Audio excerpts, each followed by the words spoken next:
Vamos a comenzar. Aquí tenemos los datos de potenciales normales que nos dan en el enunciado y en el primer apartado nos piden cómo construir una pila Daniell. Bien, pues aquí tenéis un esquema de la misma. Como veis, tenemos dos recipientes. Uno con un electrodo de zinc que está sumergido en una disolución de sulfato de zinc. Y otro con un electrodo de cobre inmerso en una disolución de sulfato de cobre. A la izquierda situamos el electrodo de zinc sulfato de zinc que va a hacer las veces de ánodo, que no es otra cosa que el polo negativo. A la derecha situamos el electrodo de cobre sulfato de cobre y este hará las veces de cátodo o polo positivo. Ambos electrodos, como veis, los conectamos mediante un cable conductor, por donde pasarán los electrones de un electrodo a otro generando una corriente eléctrica.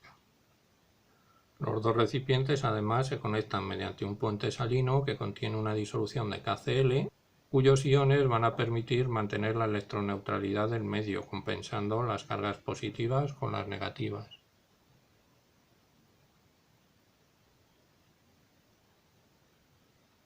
Pues con este pequeño resumen del proceso de construcción de la pila ya tendríais terminado el primer apartado. En el apartado B nos piden que escribamos las semirreacciones que tienen lugar en el ánodo y en el cátodo y que indiquemos el sentido del movimiento de los iones metálicos en ambas disoluciones. Vamos primero a fijarnos en los datos de potenciales normales que nos dan en el enunciado. Los potenciales normales que nos dan corresponden a procesos de reducción, lo que nos indica que cuanto mayor sea este potencial, más tendencia a reducirse. En el caso de la pila Daniell, tenemos cobre, tenemos zinc, nos fijamos en ellos, el potencial del cobre es bastante mayor que el del zinc, por lo tanto el proceso de reducción tendrá lugar en el electrodo de cobre y el de oxidación en el electrodo de zinc. Vamos a escribir esas semirreacciones entonces. Hemos dicho que en el cátodo,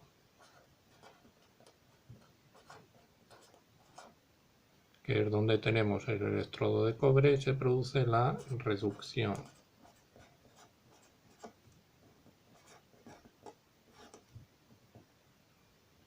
Es decir, el cobre 2+ pasará a cobre metálico. Y en el ánodo, que es donde tenemos el electrodo de zinc, va a tener lugar la oxidación.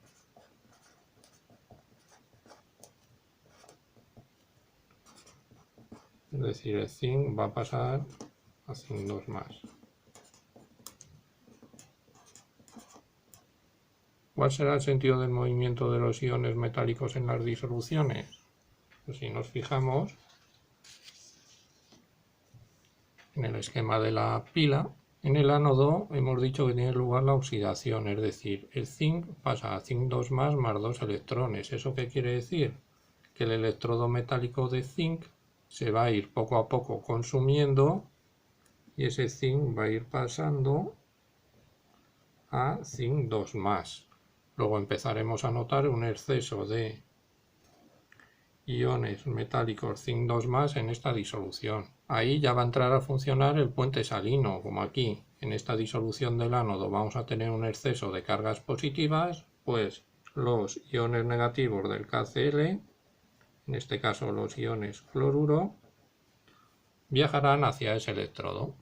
Vamos ahora al cátodo. En el cátodo hemos dicho que tiene lugar la reducción, es decir, el cobre 2+ que teníamos en disolución pasa a cobre metálico.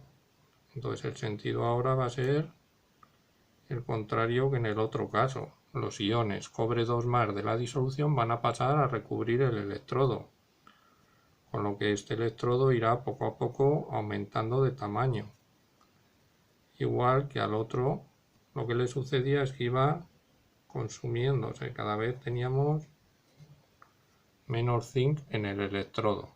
Al suceder eso, que los iones cobre 2+ de la disolución pasen a formar parte del electrodo, vamos a tener aquí un defecto de cargas positivas, por lo que el puente salino, para seguir manteniendo la electroneutralidad del medio, va a mandar los iones positivos, los K+, hacia esa disolución. También con esto podemos explicar el flujo de electrones. Daos cuenta que en el ánodo se desprenden electrones. Reacción del ánodo, oxidación, se desprenden electrones. Fijaos, viajan a través del hilo conductor hacia el cátodo, que es el que los necesita para producir la reducción.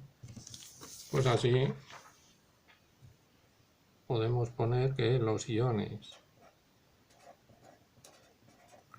cobre 2+ de la disolución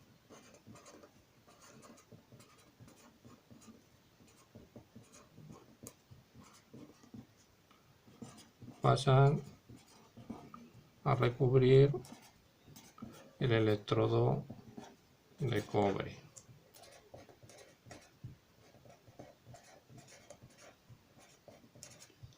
Y por otro lado, el electrodo de zinc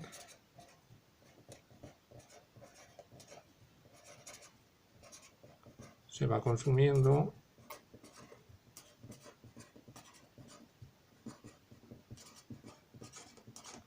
ya que el zinc metálico se oxida a zinc 2+. Y estos iones pasan a la disolución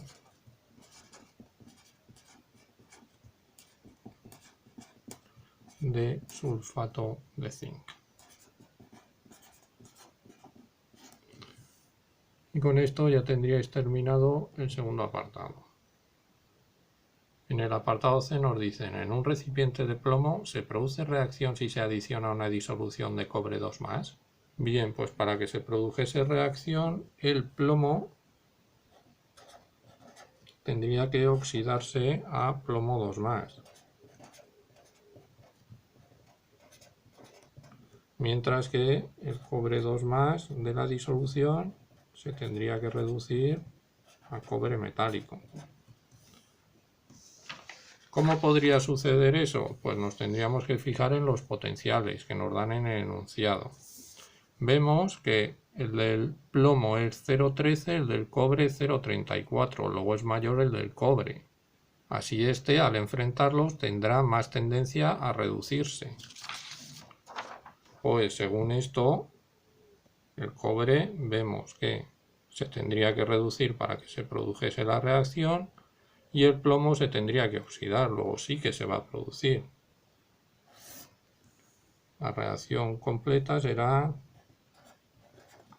plomo más cobre 2+, Pb2+, más cobre. Los electrones se irían. Por lo tanto, la respuesta, basándonos en los potenciales normales, es que esa reacción sí que se puede producir. Y con esto ya tendríais terminado el ejercicio.